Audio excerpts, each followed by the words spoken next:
Hello guys, स्वागत है आपका आपके अपने चैनल टून टॉक में। तो कैसे हो आप लोग? उम्मीद करता हूँ अच्छे ही होंगे। तो दोस्तों, सबसे पहले आप सब लोगों का तहे दिल से शुक्रिया, क्योंकि हमारे चैनल कम्युनिटी बन गई है 1000 की फैमिली। मेरा एक और माइलस्टोन कंप्लीट करवाने के लिए शुक्रिया दोस्तों। तो अब मैं अपना प्रॉमिस रखूँगा। तो आज का वीडियो हम लाए हैं ऑगी एंड द कॉकरोचेस के लॉस्ट एपिसोड का पार्ट 2। तो इससे पहले मैंने पार्ट 1 बनाया था लॉस्ट एपिसोड का, जहाँ पे हमने बहुत सारे मिस्ट्रीज़ पीछे छोड़ दिए थे। तो आप लोगों को मैं रिक्वेस्ट करता हूँ कि आप पहले पार्ट 1 देख लीजिए, तो ये वीडियो समझने में आपको आसानी होगी। वैसे मैंने सोचा था कि इसके और भी पार्ट्स बनाऊँगा, लेकिन फिर मुझे लगा कि इसी पार्ट को लास्ट पार्ट बना देते हैं। तो दोस्तों, ये जो पूरी स्टोरी है वो हम जैक की ज़ुबानी सुनेंगे। और दोस्तों, एक बात, ये कहानी हमें एक डार्क थीम में दिया गया है, तो अगर आपका दिल कमज़ोर है तो प्लीज़ आप ये वीडियो मत देखना। तो खैर, बढ़ते हैं वीडियो की तरफ।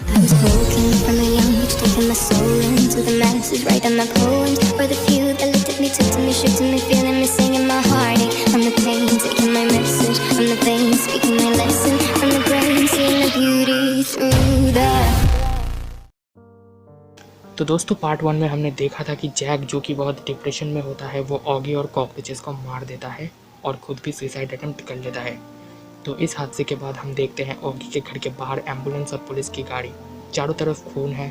पुलिस को घर के अंदर 3 कॉकरोच और एक बिल्ली और घर के बाहर एक बिल्ली मिला। ना ही ऑगी और कॉकरोचेस जिंदा थे, लेकिन जैक की सांसें तभी भी चल रही थी। जैक को जल्दी से जल्दी हॉस्पिटल ले जाया गया। वहाँ पर जैक का ट्रीटमेंट किया गया। पुलिस को कुछ समझ नहीं आ रहा था कि सब कुछ हुआ कैसे। अब उनके पास एक ही रास्ता था कि वो जैक से पूछताछ करे। डॉक्टर परमिशन लेने के बाद पुलिस जैक के केबिन में जाते हैं।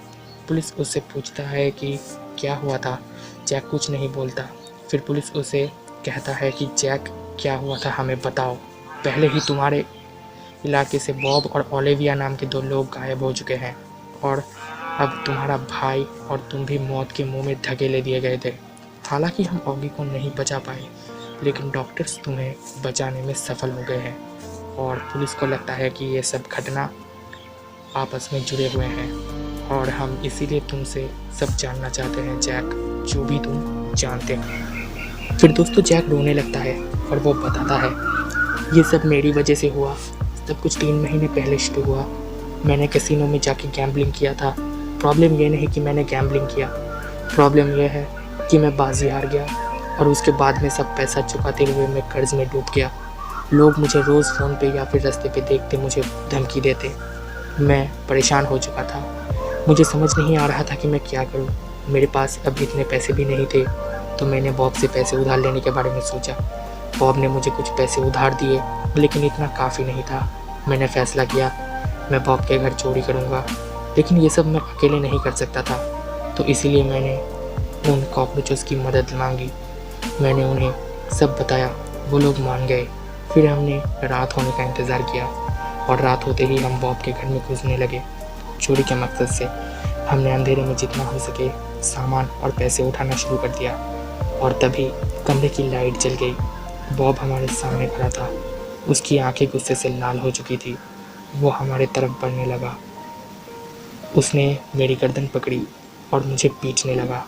मैं कुछ समझ नहीं पा रहा था कि क्या करूं, और तभी कुछ सोचे बिना मैंने कुछ एक भारी सामान से बहुत ज़ोर से बॉब के सर पे दे मारा, और बॉब ज़मीन पर गिर गया। उसके सर से खून निकला जा रहा था। उसका शरीर थोड़ा भी नहीं हिल रहा था। मेरे हाथों से खून हो गया, लेकिन नहीं, मुझे सबूत और लाश मिटाने होंगे। मैंने कॉकरोचेस की मदद मांगी और बॉब के घर के आंगन में उसको दफना दिया। कीमती सामान और पैसे मुझे मिल चुके थे, लेकिन फिर भी ये काफ़ी नहीं था मेरा कर्ज मिटाने के लिए। जो भी हो, अगले दिन शाम को मैं उन लोगों के पास गया। मैंने उन्हें सारे पैसे दे दिए और उन्हें कहा कि मुझे थोड़ा सा वक्त और दे।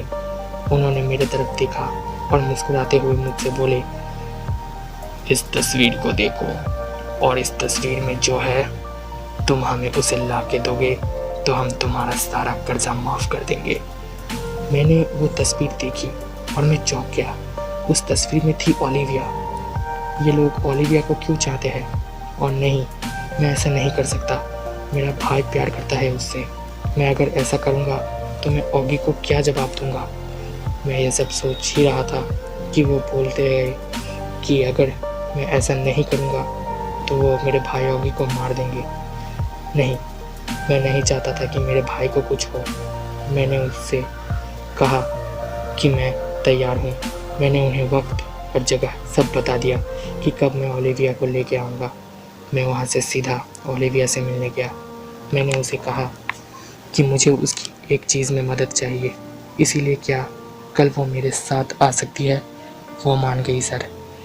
भरोसा भी क्या कमाल की चीज़ है ना। खैर, वो रात आ गई। मैंने ओलिविया को बुलाया और हम निकल गए। करीब 10 मिनट तक चलने के बाद ओलिविया ने मुझसे पूछा कि हम कहाँ जा रहे हैं। मेरे पैर कांप रहे थे। मैं ओलिविया को सब बताना चाहता था कि तभी कुछ लोग आ गए और ओलिविया को पकड़ लिया। वो मेरे सामने ही चिल्लाती रही, हाथ पैर झटकने लगी, लेकिन मैं कुछ नहीं कर सकता था। मैं वहाँ पर सिर्फ खड़ा था। मैंने देखा वो लोग ओलिविया को लेकर एक गाड़ी में बैठ के चले गए और इस हादसे के बाद ओलिविया कभी अपने घर वापस नहीं आई। मैं ये सोच रहा था कि क्या हुआ होगा उसके साथ, और कर्जदार भी कभी मेरे पास नहीं आए, ना ही उनका कॉल आया। मैं कर्ज से छूट गया था, लेकिन मेरे लाइफ में कोई खुशी नहीं थी। हर वक्त एक डर और चिंता मुझ में लगी हुई थी। मैं एक खून और एक किडनैपिंग का दोषी हूँ। और सबसे बड़ी बात, ऑगी भी मुझसे बात नहीं करता था, खफा रहता था। और एक दिन मुझे ऑगी के बेड के तकिए के नीचे एक एप्लीकेशन मिला जिस पे लिखा था कि ऑगी, मेरा खुद का भाई, गवाह बनेगा कि मैंने बॉब और ओलिविया को गुम कर दिया है। मेरे सर पे खून चढ़ गया। मैं ये सोच भी नहीं सकता था कि जिसके लिए मैंने ये सब किया वो मेरे खिलाफ गवाही देगा। लेकिन ऑगी को पता कैसे चला इन सब के बारे में? अब ये सब सोचने का वक्त नहीं था। मैंने सोच लिया कि मैं ऑगी को भी मार दूंगा। उस दिन मैं बहुत रोया और आखिरकार रात को मैंने ऑगी को मार ही दिया, मेरे अपने हाथों से। वो कॉकरोचेस भी आए थे मुझे रोकने, लेकिन मैंने उन्हें भी मार डाला। पुलिस ने जैक की सारी बातें नोट किया और उन्होंने जैक से कहा कि उन्हें एक ब्रिज के नीचे बहुत बुरी हालत में ओलिविया की लाश मिली थी और बॉब का लाश वो आंगन से निकाल लेंगे। और जहाँ तक बात है जैक की, तो उसे कड़ी से कड़ी सज़ा मिलेगी। और ये सब बोल के दोस्तों पुलिस केबिन से निकल जाती है और तभी हम देखते हैं कमरे में ओलिविया अचानक चली आती है और जैक से कहती है कि ऑगी को सब कुछ उसने ही बताया था। भले ही ओलिविया मर चुकी थी, लेकिन ऑगी ने उस पर भरोसा किया था। और ये बोल के ओलिविया गायब हो गई। जैक के आंखों से पानी गिरने लगा। किसने सोचा था कि हमारे फेवरेट कार्टून शो का ऐसा लॉस्ट एपिसोड हो सकता है। ये एक अंधेरा हिस्सा था एक रंगीन कार्टून शो का। यूँ तो मैंने सोचा था कि इसको बहुत सारे पार्ट्स में बनाऊंगा, लेकिन फिर मैंने सोचा इससे परमैन के वीडियो में लेट हो जाएगा, तो मैंने सेकंड पार्ट को ही लास्ट एपिसोड बना दिया। तो अगर वीडियो पसंद आया हो तो लाइक करना बिल्कुल मत भूलना। फर्स्ट और सेकंड पार्ट दोनों को शेयर कर देना एक साथ। और दोस्तों मुझे आप लोगों की एक मदद चाहिए।